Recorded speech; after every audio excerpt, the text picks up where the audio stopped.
Okay. So I want to kick off by welcoming you to the Soar Growth Series brought to you by Soar Marketing Society. We are a B2B marketing community engaging with peer networking and really an avenue to develop you as a strategic marketing leader and promote your growth and career. So ultimately, we are here to exist to help B2B marketers gain more credibility and really earn and keep a seat at the leadership table. So today's topic is reimagining work for greater productivity and happier lives with Joe Martin. And Joe is a very talented entrepreneur. He's had a very diverse background. I'm going to let him share some of that with you. But every time I talk to him, I'm like, what? And you do this, and you do this. And he has a lot of passions. He's a creator, I think, at heart. And he's written books. He's given TED Talks. He started agencies. And he really comes at this from a really interesting and unique perspective. And I originally met Joe a few years ago at a B2B marketing and entrepreneur event. And we immediately hit it off because we had very similar views of putting the customer at the heart of your marketing and not making it necessarily about the product, but more about what you can do for customers. And so I'm excited because this topic, I think, is near and dear to a lot of marketers' hearts, where we're expected to do a lot. We have very long lists of things to do. People view marketing as an execution function in many organizations. And so the question is, well, how can you become more productive and also more strategic at the same time and be focused on the right things so that you're not just constantly saying yes to workloads that are going to burn you and your team out and potentially overcommit what you are able to handle. So with that, I would love to turn it over to Joe, and I'll let him give a little bit more context to how he came up with this concept. Cool. Joe, yeah, welcome. we're gonna dig into that. We're gonna dig into that in the whole presentation. Thank you, Stacy, and thank you everyone for being here. Love this topic. Love this idea that, especially in a post-COVID world, we kind of get this opportunity to rewrite work, and it's already happening. And so I want to show you some of the stuff that my team's been working on and some of the stuff we've been testing for 5 years now with a lot of this. And how the hell did Mark track down pale green stars? That's right, the Everclear reference. All right, Stacy, can I take over the screen sharing? Yes, please. We get too much into the band stuff. Although I do love when you said something new every time. I feel like it's surprising you with the acoustic music, and I'm doing my Kanye covers. Got all kinds of stuff going on over here. But I can do it all because of 6-week cycles. So simplest concept here: work for 6 weeks, take off for 2. One of the first questions I get with this all the time is, do you work weekends during those 6 weeks? And no, they are regular work days. And I feel like where that question comes from is that we're trying to make up for what we consider the loss in productivity over those 2 weeks. But the idea is, on those 2 weeks, we're going to do more planning. We're going to be more effective over those 6 weeks. And that's where we get that productivity that we're making up for. So we're going to get into all that. Plenty to dive into here today, but we're going to start with a little time travel, because we have to go back in time to figure out where this whole problem began. And I traced it all down. I did the work for everyone. It all started in 1657 with the invention of this. This one little fella is what dictates so much of our lives. And if you know what this is, it's something called a balance spring. And what a balance spring does is it creates perpetual motion. And when you have perpetual motion and you attach it to some cogs and some rotors, you create time. And 1657 was one of these times that we created mechanical time. And we were able to use that to start measuring things. And I think one of the areas that ended up growing into that it wasn't supposed to was when we used it to measure productivity. And that in this industrial revolution style mindset, the only way to manage was looking to see if someone was at their post. And as we evolved from the industrial revolution to where we are today, we've taken a lot of these same tactics and moved them into the new world. And it's everywhere. We see it everywhere. And this article's in 2017 about employee burnout already being an issue back then, 5 years ago, that we were fighting against this. And when we look at the day, we spend about an average of 8.9 hours per day on work and working relating activities, which also makes me want to cry some days. And this idea of the 8 hours a day, I wanted to chase this down. So let's look at this one. I don't know if you've ever heard this quote: 8 hours labor, 8 hours recreation, 8 hours rest. This was by Robert Owen, who was a labor rights activist. And this was at the time when people were working 6 days a week, 12 hours a day, that this man came in and said, no, this is ideally how the day should be broken down. And sadly, this is where we got a lot of this 8-hour workday from. But now to give you a little more context from this, I want to show you this man. Because this man doesn't really look like he's from this century. This statement, this idea of the 8-hour workday is 205 years old. That this man came up with this principle, and we just said, okay, yeah, that sounds better than 12 or 16, so let's keep going with it. And we just push this through, and we've accepted it. We grow up in it. Our parents grew up in it. Our grandparents grew up in it. That we don't even see what that is. But 1817, and where it is today. Here's our modern day case of this, because now we end up going into work. We don't have enough of that motivation behind it. The workday beats us down. And a lot of people walk around saying this. Stacy, you're familiar with these initials? Do you know what these initials stand for? I mean, of course, when I see SD, I think of my name. So you would. I All don't right. know, yeah. Stacy, Dan Heiser. Nope, not that. Same shit, different day on this one. Of Okay. how many people, I hate this term. You've heard it. I hate it at this idea that we are just throwing time away. We're just throwing days away. And I think for a lot of us that run our own businesses, or maybe on that entrepreneurial side, it's crazy that workaholism is the only addiction that is lauded, rewarded, and put on a pedestal. That people say, how you doing? You say, oh, I'm busy. They say, oh, that's good. That's good that you're busy. Congratulations. I'm like, no, maybe it's not. Maybe I need to get stuff in line.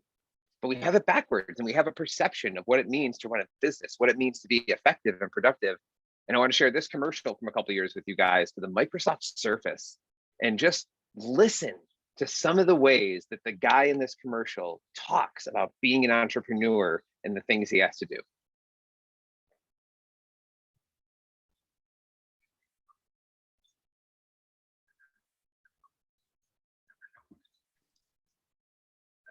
I can't hear it. We can't? Mm-mm. All right, give me 1 sec. Let's turn it up. I don't know if anybody else could, if that was my issue. No, can't hear it. Okay. I'm always going to be a maker, and I think a company is the better. No. I'm Adam, and I make robots. You never know Yep. when inspiration Can hear it now. is coming. So I take my Surface Pro everywhere. Part of an entrepreneur's job is to get stuff done.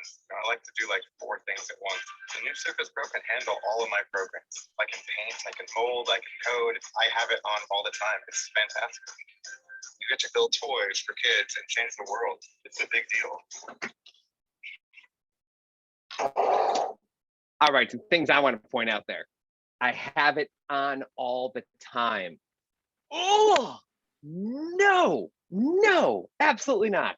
The other statement I loved in there, I'm always working on 4 things at once, is the opposite of productivity. We know that when you're trying to multitask, you're actually going to be less productive than taking the time to sit down and focus on the task. And these are some of the little things that I think bleed into the day. But the one that really got me the most out of that commercial is at the very end, when he says that he's doing all this brave soul is sacrificing himself so he can make toys for children. So he's going to keep all his employees working there late and managing to get this stuff done just so they can go home and give their kids toys, so this way they don't have to be there spending time with them. This is the opposite. This is also backwards. No, give people more time, let them be there. And as Hallmarkian as it sounds, getting back to this idea of family, that my latest stat, I haven't dropped this one yet, but it's very unsupported, but I'm almost positive that 100% of crimes are committed by someone else's child. So let's look at getting back to family a little bit here. And with this, what I've been testing for the last 5 years is my belief that it's possible to have a productive and life-friendly work culture. And that's what we've been doing with 6-week cycles. And it all started going to a business seminar where the person conducting the seminar asked a simple question that I'm going to pose to you guys here now. And it was this: It was, how much time per week do you spend on email? And at the time, this was an impossible question for me. I don't know. I don't know how much time I spend on email. I never shut it off. It's always there. It's on my phone. It's on my laptop. And then sometimes I'll get one of my guys calling me about an email they sent me. So it's never, I don't shut it off. It just comes home with me. And for my work, when we do a lot of stuff around conversion-based copywriting, is a lot of it is looking at the customer journey and where are we hitting the customer at that point in time. And as I realized at one point, I knew more about my customer's journey than I did my own employee's journey. And so I flipped it around internally. I looked at Aaron, and while I'm married to my company, my developer Aaron is actually married to a real person that's living and breathing, and they also have 2 children together. And so I was like, okay, let's dig into this journey a little more. What does Aaron's week look like? And I looked at his week, and there's essentially 2 categories: time with the kids and work. And I didn't really see any Aaron time in here. And then I mapped it out, and I was like, all right, maybe let's look further. I looked at Q1, and maybe he's got a sick day, maybe he's got a day off, but otherwise that's a whole lot of yellow. That's a whole lot of yellow that's being dominated over all this. And there's a point in time when we've started downplaying the importance of raising children. We don't take it seriously as a job. It's not something you really need to do. You need to work, but then you need to just take care of your kids when you get time and do it.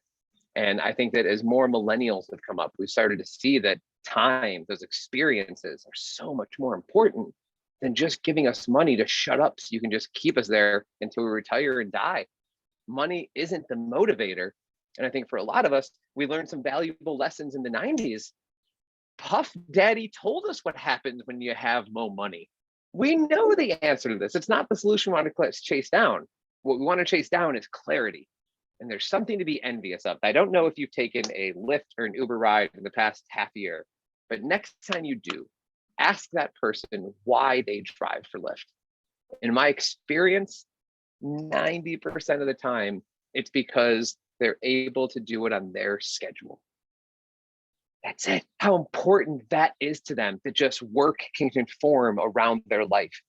And the clarity that Lyft drivers have in order to make more money, we should be jealous of as marketers. They know exactly what they need to do to go make money. And I feel like for a lot of us every day, we have no clue what we're supposed to be working on or what's supposed to be happening next. And we're trying to figure out some of that and get it going forward. So Lyft, doing it better. And for Lyft drivers, they have a great thing, because if the woman in this photo decided to work her ass off and get everything done by Thursday and all the rides she wanted to complete, she's done. But for you and a lot of people at regular corporate jobs, what's their reward for finishing work faster? Yeah, it's more work. It's just, okay, good. So glad you finished that. Here's 1,000 other things that now we have over here that you're going to need to go start chipping away at. And that's when I realized at that time that it was my inability to plan ahead that led to my team's inability to plan ahead. I didn't know what they needed to be working on because I didn't know where I was supposed to be working on. And I think I expected them to figure it out. And then I was trying to figure it out. And then we were doing different things and clashing. And there was never that break. There was never that clarity. And with the team, I saw how I offered unlimited vacation. They didn't use it. They didn't go take unlimited vacation because I never gave them a break. I never made them feel like it was okay to go take a vacation. And a lot of companies still do this, that it's scary to think about taking a week off because you know when you come back, you have an extra week's worth of bullshit that you now need to work through, and there's just no breaks. So back to looking at Aaron's. I looked at all this time he has. I looked at Q1. I was like, okay, maybe a little bit of this. Let's see if it gets any better. Oh, it gets even worse. In every spot on this graphic that I saw yellow, I realized those are the days I'm asking Aaron to come into the office, to sit there and be productive. And if I'm asking for 100% of his time, why wouldn't I get the productivity that I need out of that time? But I can't give 100% every day. I can't go in and operate at my best for 8 hours a day, every single day. And it's ridiculous that we ask people to do that. And so it was a Friday, as we were going through Aaron's year. It was a Friday afternoon at 3 o'clock when Aaron came by and said, Joe, I finished all my work. What else do you want me to do? Which, number one, Who says that? What employee is like, yeah, what do you want me to do? No one asks that. So Aaron, good guy, this Aaron. And I was like, all right, hold on, go have a seat. Let me find something for you. And I shuffled around. Through papers and looking for stuff, just looking for bullshit, to fill these last 2 hours of his time, because I felt like he owed that to me. Sir, you owe me those 2 hours, even though I don't know what you're going to do. I don't know what you need to get done that actually moves the company forward. I don't really know what's going to be most productive, but you owe me these 2 hours. You sit here until your time is done. Ugh. So I asked, what am I doing with Aaron's time that's better spent working for me than being with his children? And I didn't have an answer. I didn't know why any little crappy project I was going to give him was going to be better than him going home with his 4-month-old daughter, who was going to doctor visit after doctor visit because they had undiagnosed allergies that they couldn't figure out with her. But I'm going to say, sit here, you owe me 2 hours. And it was at that moment that I felt like, with the business I'm running and the things I'm doing, I'm creating bad parents. And it wasn't just me. This was the model that I adopted. I came from 9 to 5, and I realized that even though I broke away from that now my own company that I was creating, I was making a 9 to 5. I wasn't really doing anything different except perpetuating the same cycle that I already tried to leave. And this is what's happening everywhere. And my fear is that when we do this, when we take advantage of people this way, I think we create unhappy parents, that they go home at the end of a week feeling defeated. They don't feel motivated. And what that does is, I think that just creates difficult situations for children in all forms. And I think that just makes the world a little less bright. So it's kind of what I'm trying to work through here. So if you're leaving this with just one thing, while we're talking about productivity, while we're talking about being better, I really want you to look at leaving this and having a conversation about employee happiness. Because while we push for the 6 and 2 model of work for 6 weeks, take off for 2, it's really about finding what works best to just give your employees a break. How do we give them just a little bit of time to step away?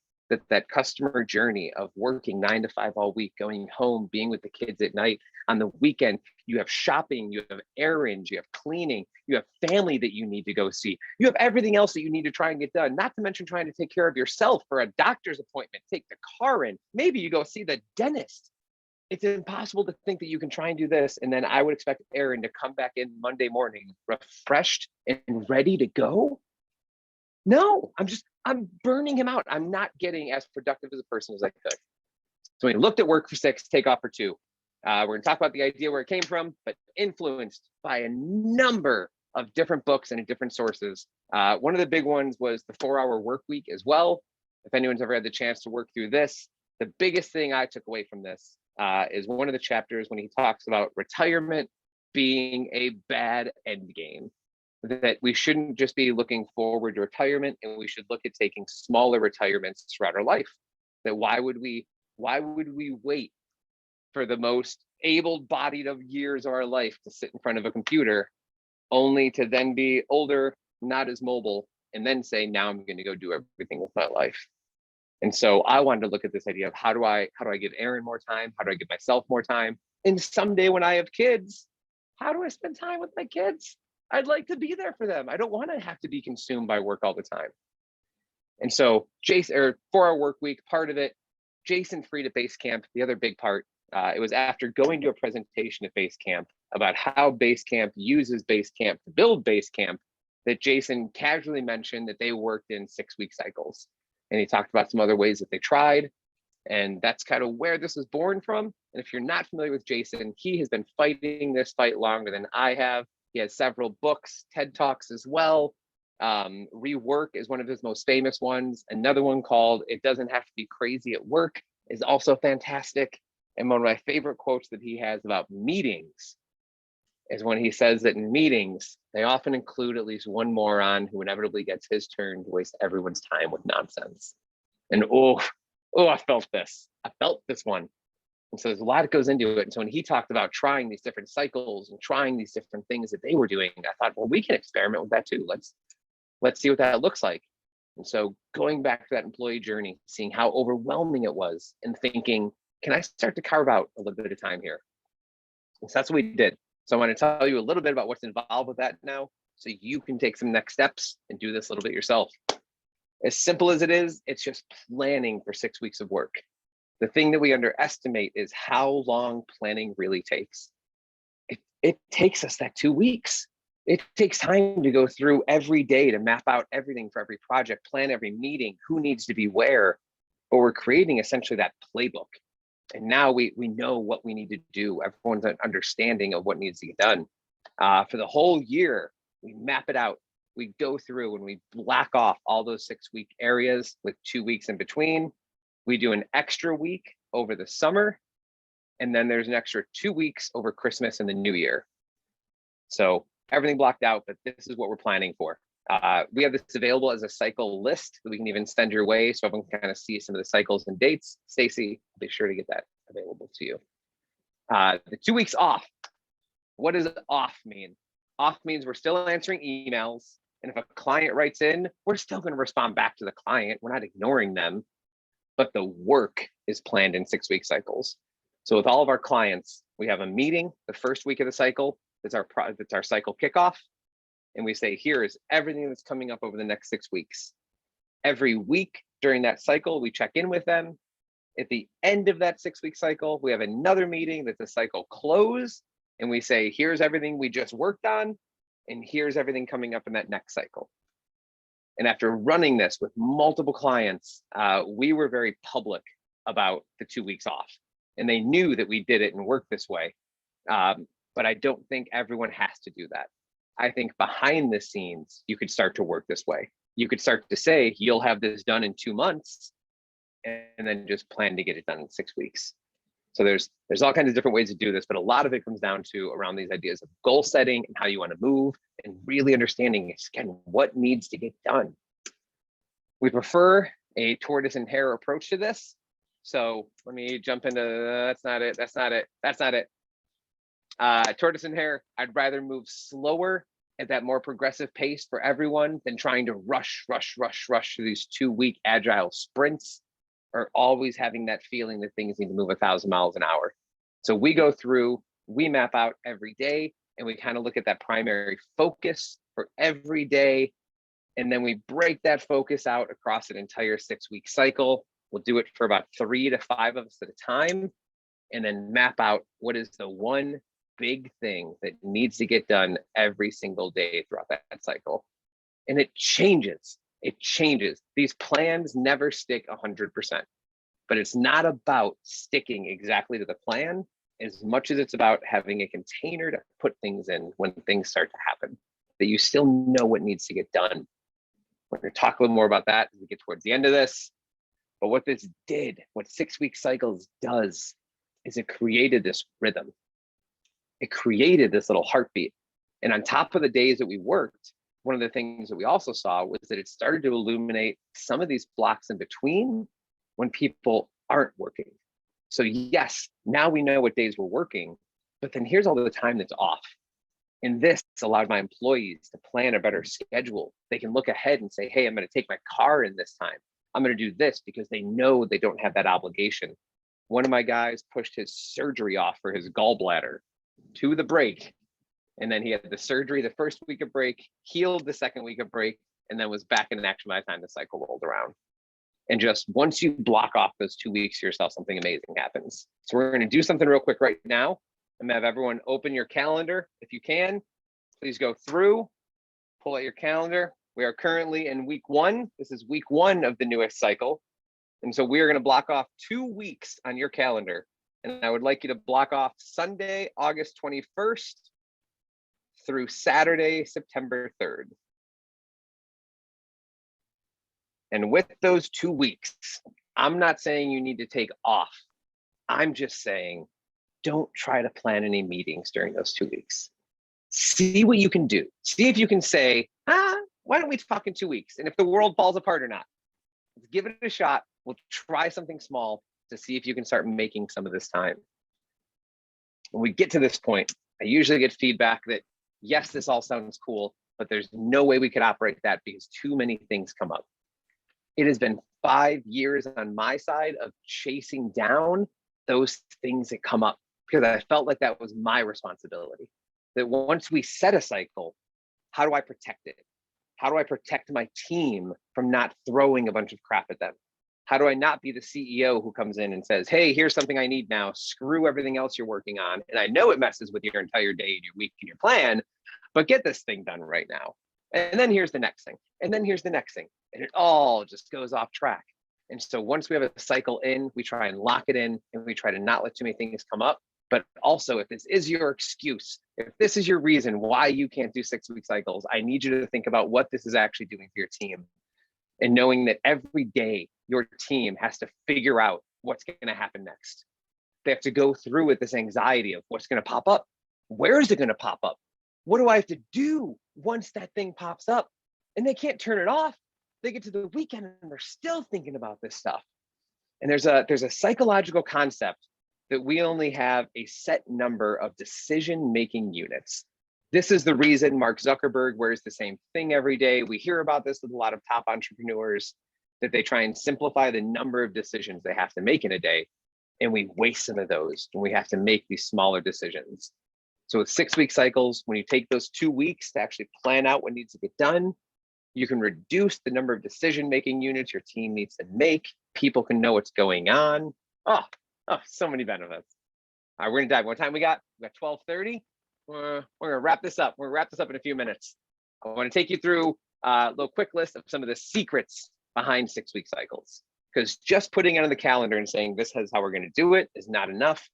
There's a couple little tricks behind this. One of them, if you're not familiar with it, is Parkinson's Law. And you're familiar with Parkinson's Law because you did it. You did it when you were in school. It's when you had 6 weeks to complete a project, and you beautiful creature, you waited till the night before, but you got it all done. You got it all done. You handed it in. No one knew. That's Parkinson's Law. The work is going to take the amount of time we give that work. If you set a meeting for an hour and a half, that meeting's going to take an hour and a half. If instead of a half-hour meeting, you make it a 25-minute meeting, you can make it take that 25 minutes. So that work, it expands to fill that time that we need it for. If I told you have 4 hours for a project, you're going to probably take 4 hours and slow roll your way through it. If I tell you you have an hour and a half, you can move a little faster. I'm going to make sure you know what needs to get done. So that work expands. And we use it throughout the cycle as well when we do our planning. Because yes, you can take days off during the cycle. That's what you see here, kind of grayed out. We put down some of the big things, and then the rest of the work fills in around it. So we make the work take the amount of time that we need it to take. Another big step, planning and visualization every morning. Every day, my team is encouraged to just go through before you dive into stuff and just look at what's going to happen throughout that day. Just go through and step through every hour. What's going to happen for lunch? Are you going to take lunch today? Are you actually going to eat something? Then what's going to happen? And then look at 5 o'clock. Are you actually going to be done at 5 o'clock? Can you stop your day then? What do you need to do to be able to do that and get that plan in place at the beginning of the day?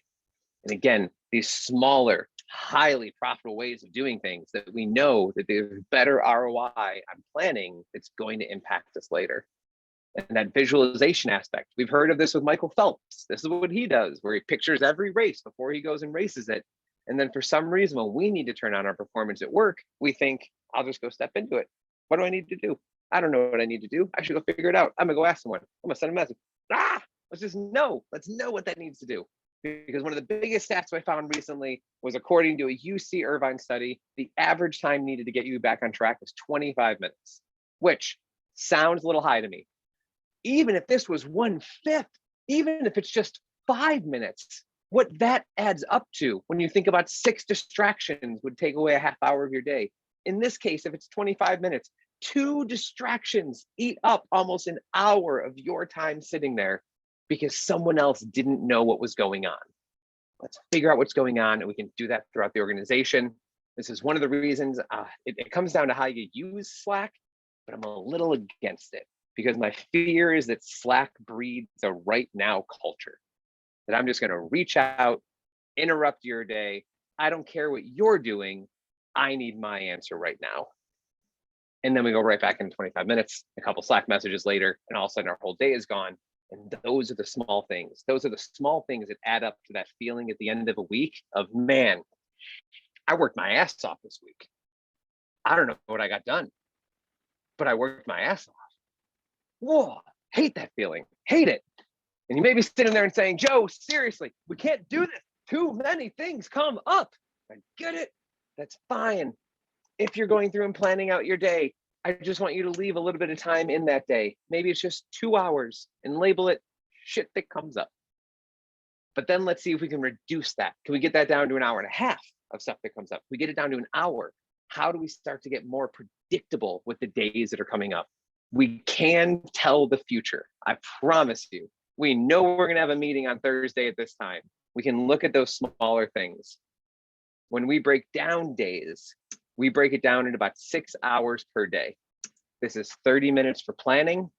This leaves 5.5 hours for email, meetings, and projects. If we're taking breaks, that's 4 15-minute breaks, and it's a lunch break, and that gives us our 8-hour day. If we need that flex between those breaks and that lunch, that's obviously where we pull from. But we don't plan for 8 hours a day. We're trying to plan for 6 hours of work a day, knowing we're still going to have other stuff that comes up. We know that things may also take longer than we thought they would. Some things may go faster, but we're going to do what we can. And that tortoise and hare mentality, here's where it belongs. I want to close this out with an example of the Metra train in Chicago. So in Chicago, we have the L, which is the elevated system that runs around all downtown. And then we have the Metra, which is the one that goes out to the suburbs. Inside the city, the L comes about every 10, 15 minutes. But for the Metra out to the suburbs, it's very specific times. And their big slogan, one of the big things Metra promotes here in Chicago, we're always on time. We're on time. Most of the time they are. I'll give it to them, 90%. But how do they do that? How are they able to say we're always going to be on time with our train? And it's because of how fast they run the trains. And this is the same idea we need to look at in terms of productivity. I can't ask for 100% every single day. I need to ask for 60, 70%, knowing that we can up that productivity to 80 or 90 when we need to. But just coming in and asking for 9 to 5 every day for someone to sit inside of a desk is asking for 100% of their productivity. And I think that business owners have a responsibility to know how we're going to use that. My final word of warning, 6-week cycles can be awful. 5 years of doing this, humans are awful at estimating time. Planning is so incredibly difficult as well to actually be able to do it, that for as long as we've been practicing, it's still very difficult, but it's so necessary to do when we get it. And I often compare 6-week cycles, that it's not about implementing this system. 6-week cycles is almost more like meditation. It's a practice. You're always trying for it. It's nothing that you're just going to get. We have never had a cycle go 100% according to plan, but we're able to close our cycles and all client work around that time. So it works. And if you can get this right, you get cognitive closure, you get clear expectations, you get employees that are less stressed, you get to be less stressed, and we actually get to create a world that gives the opportunity for people to spend a little more time with their kids. That is what we're looking at. We're going to skip past some of this here on 6-week cycles because we're at 12:37. I want to make sure we got some time to talk. And this is my final thought. Wonderful book recommendation called The Power of Habit by Charles Duhigg. And one of the things he talks about in there is this idea of a keystone habit and companies aligning themselves behind one principle. I want to push you to look at making happy or planning that keystone habit of what happens when planning becomes that thing of, oh, we're going to do it. I got to plan it. We're going to do that. I got to plan it, and start making planning more part of that conversation. Because I think when you can start taking responsibility for the people below you and making sure that they're actually going home at the end of the week and they feel like they got stuff done and they feel good, and we have motivated parents, maybe those motivated parents can make happier homes. And at the end of the day, we can make the world just a little bit brighter. Everyone, that is my talk on 6-week cycles. This is what I hope you start thinking about in terms of planning and productivity and employee happiness. If you have any questions, please don't hesitate to reach out. Stacy. Yay, that was awesome. I mean, I'd love to open it up to Mark or Nancy or Ashley or Joseph, Daylin, like get some feedback. What questions do you guys have? I can kind of tell you my takeaway, which, the biggest takeaway that I would have is it just focus. I think a lot of I personally fall victim to the distraction of the day. And I love the idea of like, what's the one big thing that you need to get done today so that you can focus on that and actually feel good about it. You know, I'm not really a long list maker. So I don't have, you know, the 45 things that I need to check off. My husband's like that and he gets extreme satisfaction from checking everything off. But I'm like, I just write like 1 or 2 things on my list so that I can make sure that I get those things done. So I love that. And I love the idea of making time to do the planning and not feeling guilty that there's no meetings or things, you know, from a traditional maybe work schedule that's filling that time. So. Yeah, I mean, we take vacation. You take days where you're out of the office, not available anyways, and that works. And there's no magical formula on that. It's just that you set aside the time. You created that time planned ahead, to say, I won't be here. Mm-hmm. Yep, exactly. Mark, what about you? Yeah, that was awesome, Joe. Honestly, I don't know if you saw in chat, but as we know, as marketers, it's all about resonating and engaging, you know, the target audience you're trying to reach, and that so many of your quotes and pieces resonated. I'm just sitting here laughing, you know, to myself, like, yep, that's me, over and over. I had a couple questions, but the main one right now is just transitioning into this. So obviously, clients are, you know, totally expecting you to be there constantly. And hey, if I want a meeting now, and, you know, it's obviously however the model is set up, but we have weekly calls with clients and, you know, they're expecting certain things and get used to certain things. So how do you transition them into this new model? Transitioning a little harder. We went back from the basics. So any new clients we engaged, mapping it out in 6-week cycles was already part of that initial engagement conversation of just, hey, here's how we work. Here's how this is going to do. You may be a little more behind the scenes on your side, it sounds like, of just start to see what you can do internally around some of that blocking off and the meetings and the planning first before rolling it out or having any conversations with clients about it. Okay, gotcha. And if you go to 6weekcycles.com, we got a thing on there that has the worksheets, the templates. It's packaged up in a little thing that you can buy and grab that way. But then I know we're going to be sending over a couple of resources after this as well for you. Okay. Great. Thank you. No problem. Awesome. Thanks for being here, Mark. Absolutely. Nancy or Ashley, you guys want to add anything or have any questions?